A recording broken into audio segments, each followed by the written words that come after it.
The Indo-Pacific is no longer a quiet expanse of open waters and distant trade routes. It has become the central stage of 21st century geopolitics, where power, influence, and sovereignty collide every single day. The tides are shifting not slowly but with force, and at the heart of this transformation lies one of the most contested maritime regions on Earth, the South China Sea, known to Filipinos as the West Philippine Sea. For decades, smaller coastal nations have relied on international law, diplomacy, and multilateral institutions to preserve peace in the region. But recent years have proven that legal rulings and polite protest notes are no longer enough when faced with sustained pressure from a much larger power. China's aggressive maneuvers, its island militarization campaign, and its expanding coast guard and maritime militia operations have fundamentally altered the security environment. Yet history shows that power rarely moves unchallenged forever. When pressure increases, counterweights emerge. When one nation pushes too far, alliances begin to crystallize. And today, a new alignment is quietly taking shape, one that could redefine regional security dynamics for decades to come. At the center of this emerging alignment is a country once defined by post-war restraint, constitutional pacifism, and limited military engagement beyond its borders. That country is Japan, and its growing defense cooperation with the Philippines signals a profound shift not only in bilateral relations, but in the balance of power across the Indo-Pacific. For much of the post-World War II era, Japan was bound by Article 9 of its constitution, a clause that renounced war as a sovereign right and restricted the country's ability to maintain offensive military capabilities. The Japan Self-Defense Forces were designed primarily for homeland defense, disaster response, and limited regional contingencies, but the strategic environment around Japan has changed dramatically. North Korea's missile tests, Russia's renewed military assertiveness, and above all, China's rapid naval expansion have forced Tokyo to reconsider long-held assumptions. The East China Sea has become increasingly tense, particularly around the Senkaku Islands, which Japan administers, but China claims. As Chinese Coast Guard vessels and maritime militia ships regularly challenge Japanese control in those waters, Tokyo has come to a sobering realization. Geography alone will not shield it from regional instability. What happens in the South China Sea does not stay there. It ripples outward, affecting sea lines of communication, energy security, and alliance credibility. This is why Japan's security policy has undergone a quiet but unmistakable transformation. Defense budgets have increased. Export restrictions on military equipment have been loosened. Strategic partnerships with Southeast Asian nations have deepened. And now, Japan is prepared to take a step that would have been almost unthinkable 2 decades ago: exporting major defense assets to the Philippines. According to Japanese government sources, Tokyo and Manila are working on a new framework for high-level defense consultations. This framework is designed to institutionalize cooperation, streamline decision-making, and ensure long-term continuity, regardless of political changes in either country. At the center of these discussions is the planned visit of Japan's defense minister to Manila, where formal talks are expected with the Philippine defense establishment. These talks are not symbolic. They are practical, technical, and deeply strategic. The objective is clear. Both countries recognize that China's expanding influence, particularly its attempts to dominate surrounding seas, poses a direct challenge to their national interests. While Japan faces pressure in the East China Sea, the Philippines confronts daily incursions, harassment, and coercive actions in its own waters. By aligning their defense strategies, Japan and the Philippines aim to create a mutually reinforcing security relationship, one that goes beyond statements of concern and enters the realm of tangible capabilities. One of the most significant elements under discussion is the potential transfer of Japan Maritime Self-Defense Force destroyers to the Philippine Navy. These are not symbolic gifts or ceremonial vessels.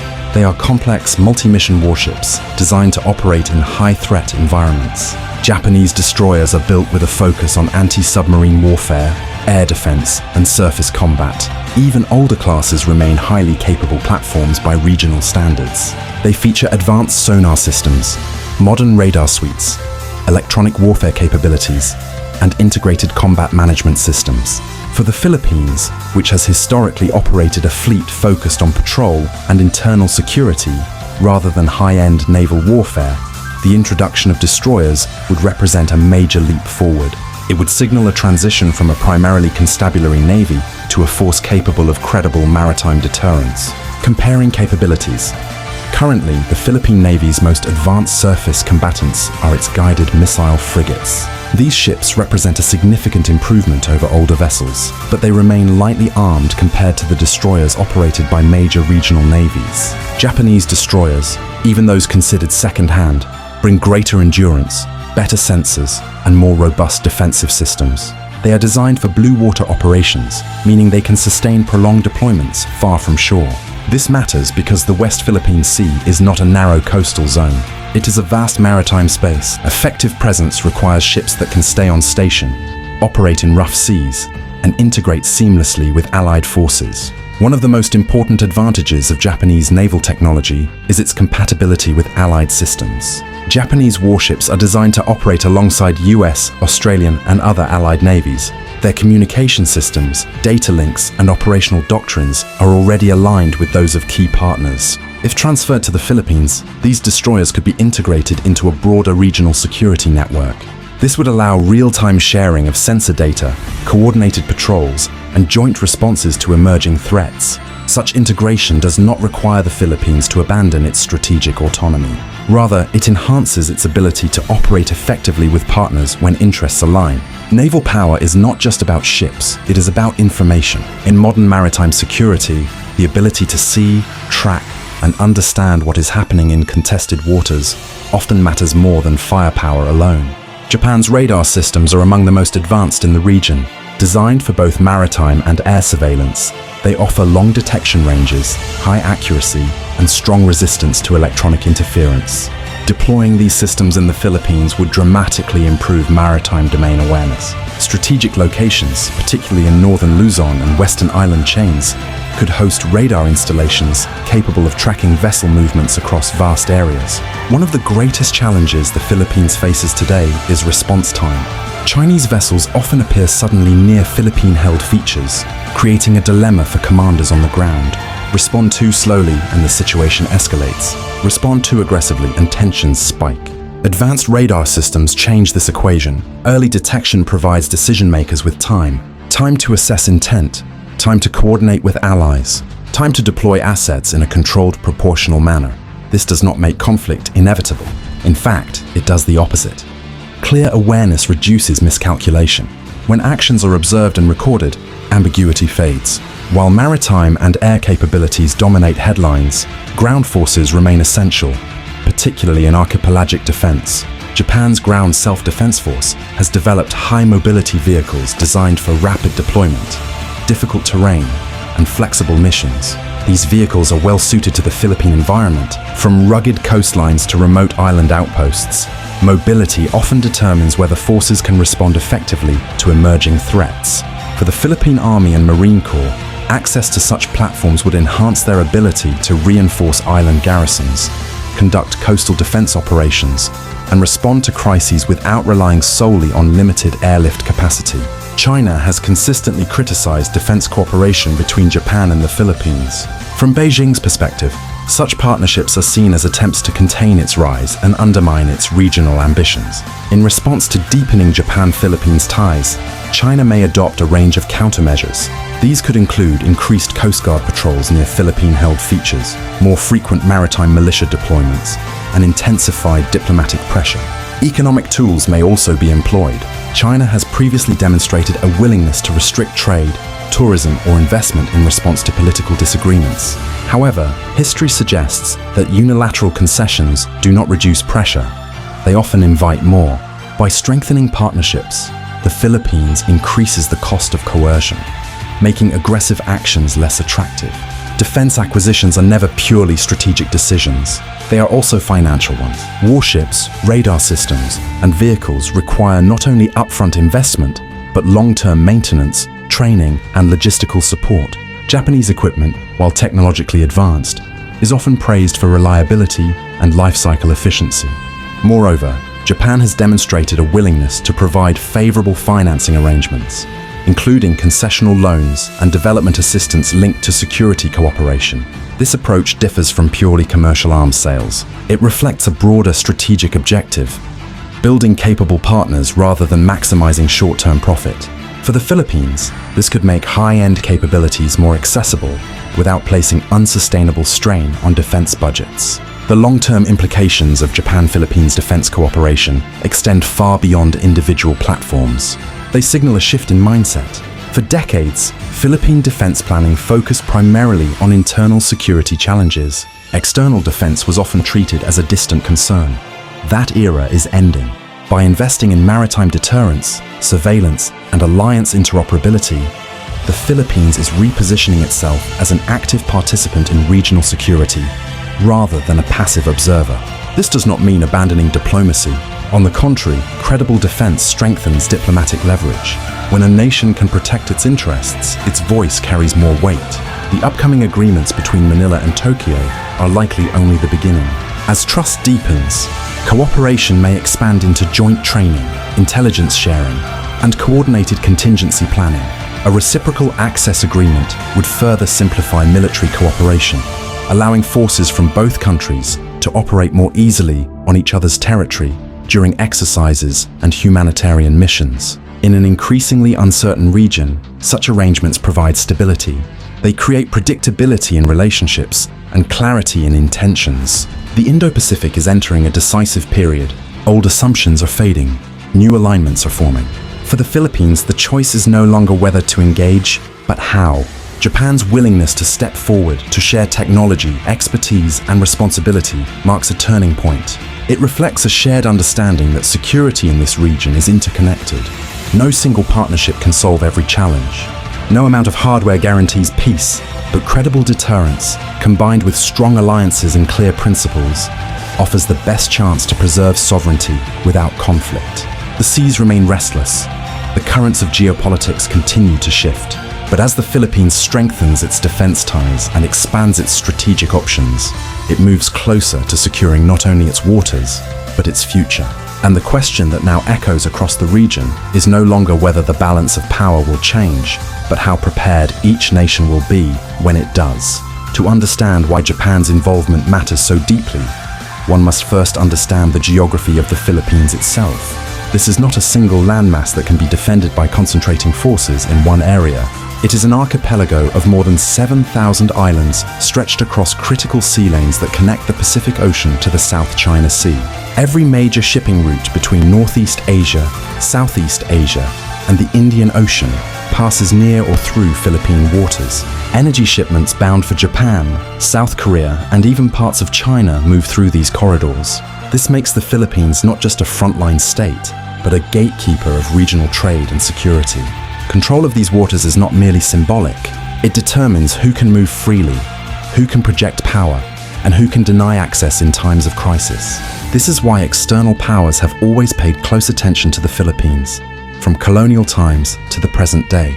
China understands this geography well. Its island-building campaign was not random.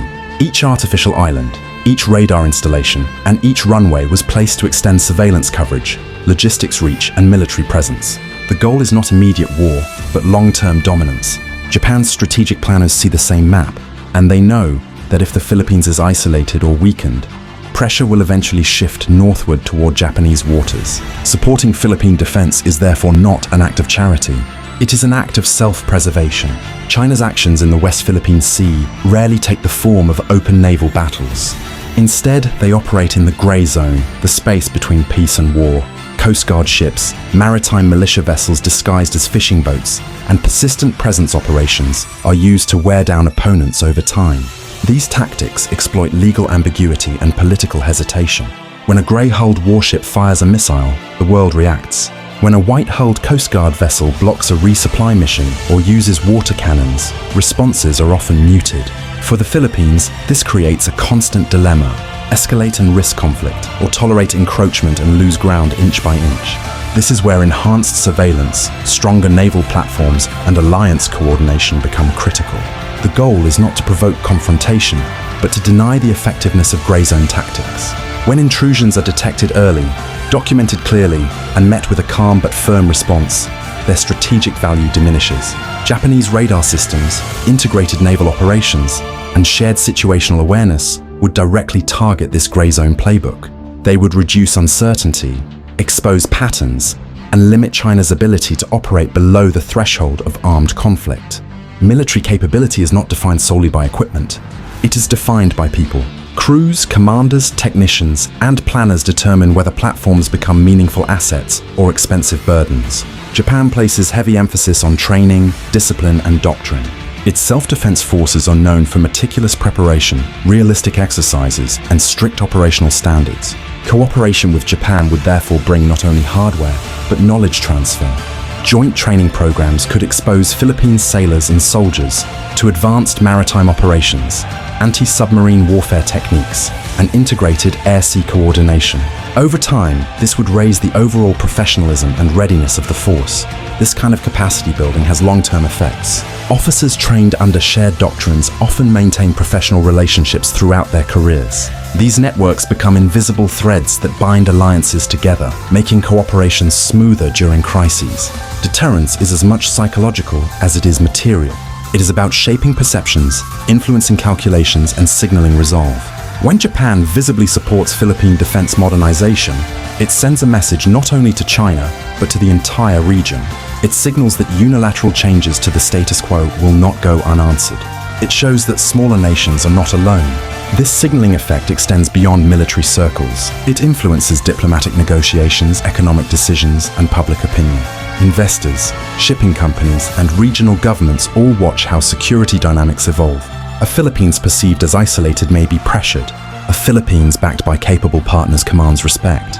Maritime security is inseparable from economic security. The West Philippine Sea is rich in fisheries, hydrocarbons, and potential energy resources. It is also vital for tourism, trade, and livelihoods.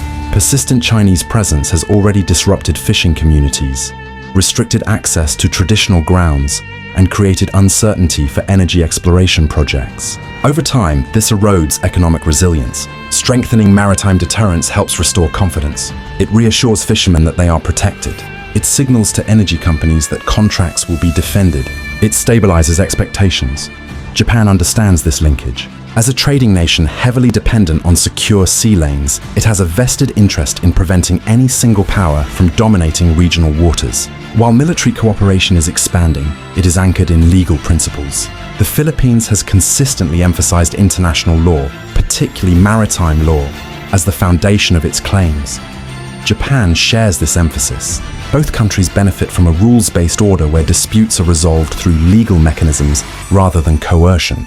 Defense cooperation reinforces this legal stance. It demonstrates that respect for law is backed by capability. Law without enforcement invites disregard. Capability without law invites chaos. Together, they form stability. It is important to acknowledge that no partnership is without risks. Increased defense cooperation may provoke sharper reactions. It may complicate diplomatic engagement with China. It may raise expectations that cannot always be met. Strategic caution is therefore essential. Cooperation must be calibrated, transparent, and defensive in nature. The objective is deterrence, not escalation. Japan's approach reflects this caution. By focusing on surveillance, mobility, and defensive platforms, it avoids triggering arms race dynamics while still enhancing resilience. For the Philippines, maintaining strategic autonomy remains critical. Partnerships should expand options, not narrow them. Engaging Japan does not preclude dialogue with China. It strengthens the Philippines' position in that dialogue. History shows that regional orders evolve slowly, then suddenly. Periods of relative calm can mask underlying shifts until a tipping point is reached. The Indo-Pacific appears to be approaching such a moment. The choices made today will shape the region for generations. Japan's decision to step more actively into regional defense cooperation reflects an understanding that neutrality is no longer sufficient when rules are challenged. The Philippines' willingness to engage reflects a recognition that sovereignty must be actively defended. Together, these choices contribute to a more balanced regional environment, one where no single power can dictate outcomes unilaterally. The seas surrounding the Philippines have always been contested, but never more so than today. The pressures are constant, the challenges complex, and the stakes high. Japan's strategic push to support Philippine defense capabilities marks a turning point. It is not a dramatic gesture, but a deliberate one, built on shared interests, legal principles, and mutual respect. As this cooperation deepens, the Philippines gains more than ships or radars. It gains time, options, and leverage. It gains the ability to shape events rather than simply react to them. The tides of geopolitics will continue to move, Storms may come, but with stronger partnerships and clearer strategy, the Philippines is better positioned to navigate the uncertain waters ahead. And as the balance of power slowly adjusts, one truth becomes increasingly clear. In the Indo-Pacific, security is no longer the responsibility of one nation alone. It is a shared endeavor, shaped by those willing to stand firm, invest wisely, and defend the principles that keep the seas open and free.